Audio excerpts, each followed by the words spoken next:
Moses. You're just person I wanted to see. I wish I could say the same. What was that, dear?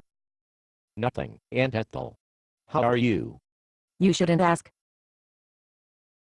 What is it now, Aunt Ethel? Now, Moses, I don't want to be the one to complain. Because God knows how much I put up with around here, but... Aunt Ethel, please, it's too hot out here in the desert for all this complaining. Oh, far be it from me to complain. It's just that a few of those others are saying how it would have been better if we're still slaves back in Egypt than to die out here in the hot sun.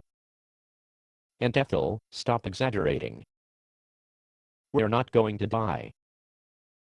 The Lord is in full control of the situation. Didn't he just show you 10 plagues? And open the Red Sea, and drown the entire Egyptian army? Well, yes, but that was yesterday.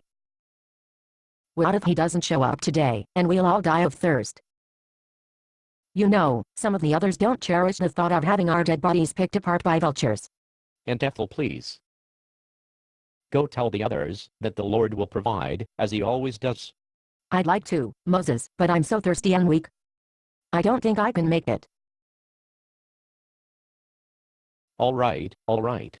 The Lord has heard your grumbling. Mind you, I'm not the one to grumble. It's just that the others. All right, I will get you something to drink. Moses. You wouldn't strike an old lady just for passing along the complaints of others, would you? Aunt Ethel, I'm not going to hit you. I'm going to hit a rock. Here. Drink this. Moses, dear, the sun must have baked your brain. I'm not going to drink a rock. Well. Look at that. Water is flowing from a rock. Well. Now you know what those others are going to say.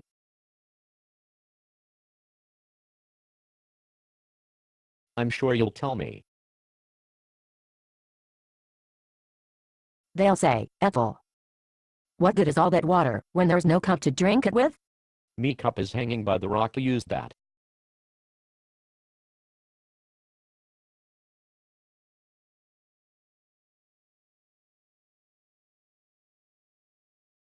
Thank you.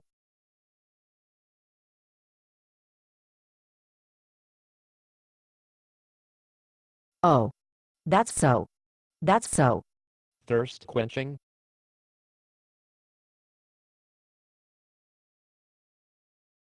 That's not what they'll say.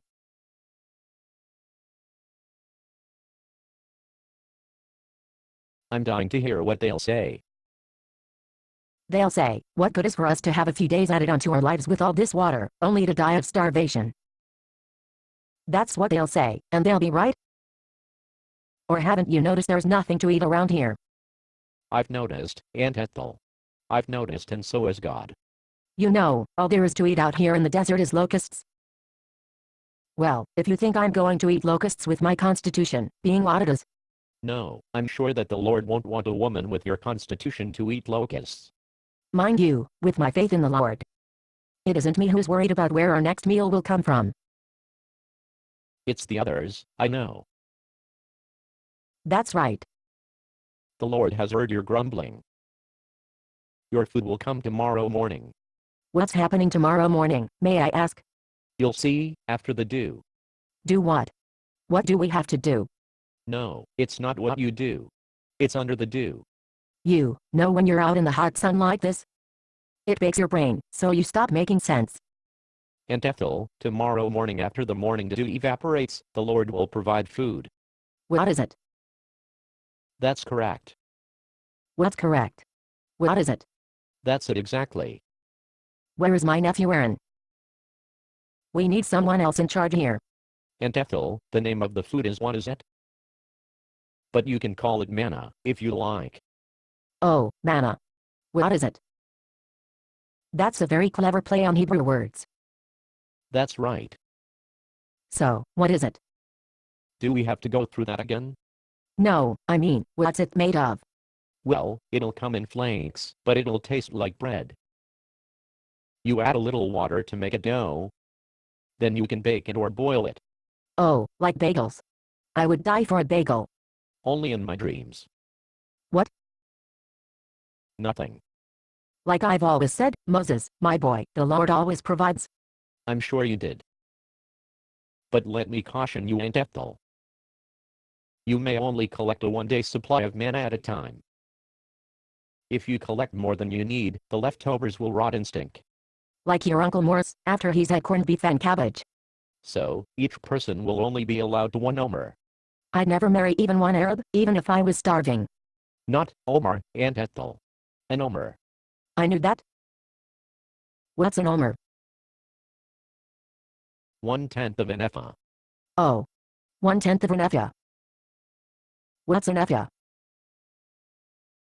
Just don't collect more manna than you and Uncle Morris can eat in one day. Never. First, I'll collect the manna from heaven. Then I'll feed my Morris. Then I'll push him outside with the other rotten smells. Good. See you later, Aunt Ethel. There was just one more thing. What now? Not from me. It's from Those other people. yes. The first thing out of their mouths, when I tell them all about the manna from heaven, they'll ask, what goes with it? What are you talking about? What? No meat for dinner. Aunt Ethel, we're in the middle of the desert. What do you want from me? Mind you, I wasn't asking for myself. All right, all right. The Lord has heard your grumbling. He will give you quail for dinner. How's that? Quail? Just quail? No beef? No lamb?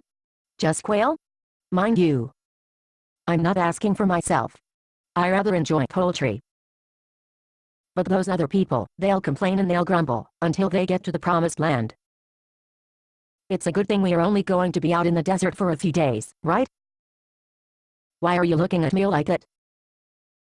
We are going to be out here in the desert for just a few more days, right? All I will tell you is the Lord had heard your grumbling. You're hiding something from me. And then he heard you grumbling again. What are you hiding? And again. Based on a play by Bob Snook.